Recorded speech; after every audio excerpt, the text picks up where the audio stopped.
There are 7 levels of Sonic transformations, and no human person could ever comprehend their power. Level 1. Sonic's base form. In canon, it's already enough for him to easily surpass the speed of sound, so you know when the transformations come, he'll be a beast. Yet that base form is deceptively deep. Yeah, it's just a blue hedgehog with sneakers. But that design was a statement. Unlike Mario, who relied on power-ups like the mushroom, Sonic's starting point already felt like full power. When you played as Sonic, you didn't start weak and build up, you already started with high speed and had to prove you could control it through momentum. That's why base Sonic matters so much. He represents freedom without prerequisites. The raw thrill of acceleration. The idea that you can already play satisfactorily without transformations. But here's the strange part. By being so complete in his base form, every transformation after feels like a revelation of hidden layers of Sonic's true power level. Level 2.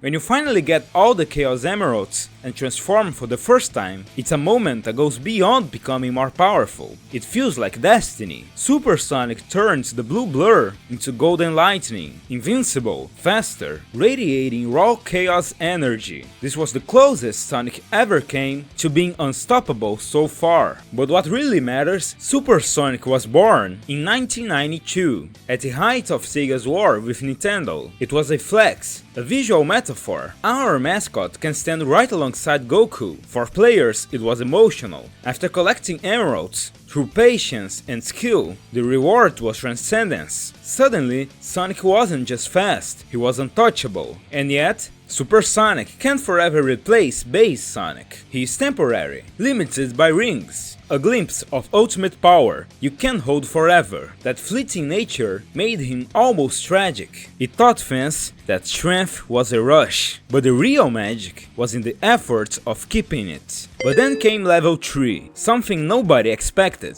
Sonic didn't ascend, he mutated. In Sonic Unleashed, Sonic transformed into the Werehog. Fans were shocked. Instead of speed, this was bulk. Instead of freedom, this was a burden. At first, it felt wrong. Stretching arms, slower gameplay, brute force. It was the opposite of what people thought Sonic should be. And definitely the opposite of a level up. But here's the hidden meaning. The Werehog was Sonic's shadow, the primal side of a hero who always looked untouchable. For once, Sonic wasn't a symbol of perfect coolness. He was monstrous, awkward, and without his signature power of speed. Yet that didn't matter, because Dark Gaia's energy could not affect Sonic's personality. Sonic didn't become evil, because his personality and ideals were bigger than the mutation could ever be, and that changed everything. The Werehog forced Sonic to adapt and still push forward, and proved Sonic would always stay true to his ideals. It proved that Sonic could not ever be corrupted. Love it or hate it, the Werehog's deeper meaning goes unnoticed by many. It was a transformation that split the fanbase, but it made Sonic more admirable than ever. Level 4. Out of all of Sonic's forms, none felt more surreal than Excalibur Sonic. Imagine Sonic, the blue blur, thrusts into Camelot's twilight. Here, he reaches not for the Chaos Emeralds, but for Caliburn, a mythical sword that was ultimately broken. But in that moment, something in Sonic insists. What good is a world that goes on forever? That would be kind of lame. That is Sonic's conviction throughout the game, because he doesn't care about being seen as a hero. He just wants to do what he thinks is right. This resolve rekindles the hidden light within the swords, and the knights rally. Caliburn turns into Excalibur, and Sonic becomes a shining legend.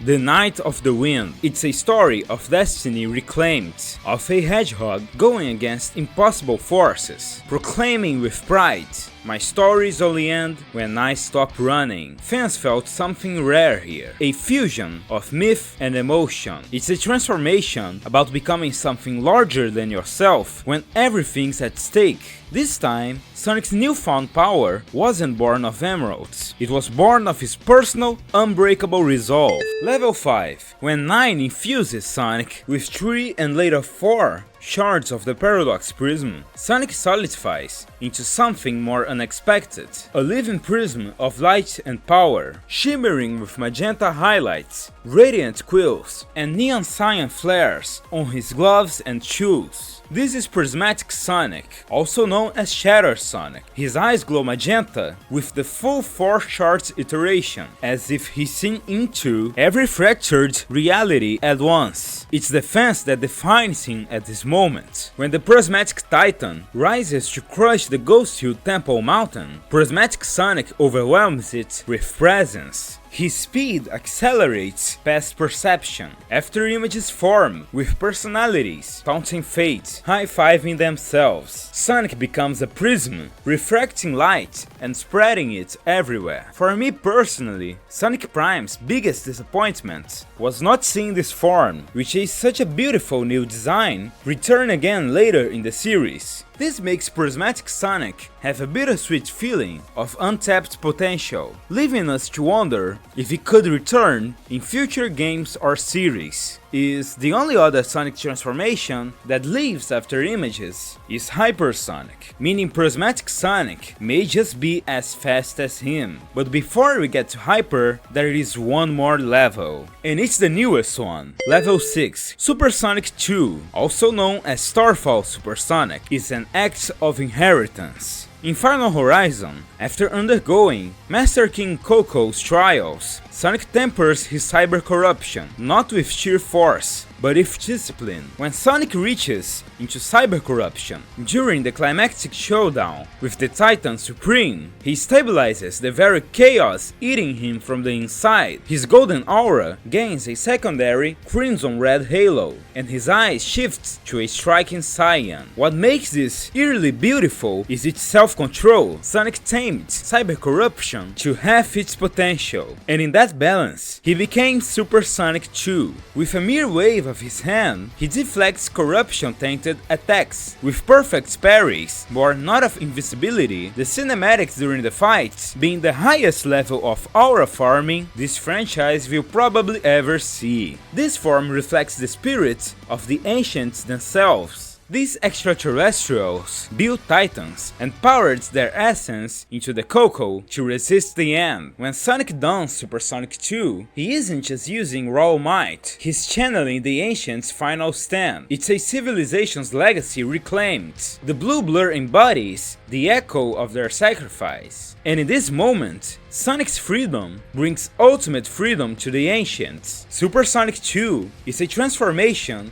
about harnessing a light that refuses to extinguish. And then the most powerful form, Level 7, Hypersonic. Born in Sonic 3 and Knuckles, triggered by the elusive Super Emeralds, this version of Sonic glows with rainbow energy, flashing across the screen with impossible speed. For many, it was overwhelming. Hypersonic wasn't merely stronger than Super Sonic. His power erased all enemies on the screen in a flash. His light could blind. He felt untouchable, almost alien. But here's the tragedy. Hypersonic vanished. After his debut, Sega never brought him back. Not in the games, not in the canon timeline. It's as if he was erased from history. Fans debated why. Was he too powerful? Too unbalanced? Or was Sega afraid of overshadowing every future form? That absence made him mythic. Hypersonic became the lost legend of the franchise, proof that Sonic once touched something beyond even mortality, and then let it slip away. Imagine if Hypersonic returned today, in a modern 3D game, as he was supposed to in Frontiers. The fandom would explode, because Hypersonic is more than a form, he's a promise. A reminder that Sonic once reached the absolute peak of power, and could again. Click the video on screen before it disappears to learn about the 7 types of Sonic games. You may have played the 3D games or the racing games, but I doubt you know about some of the weirder ones.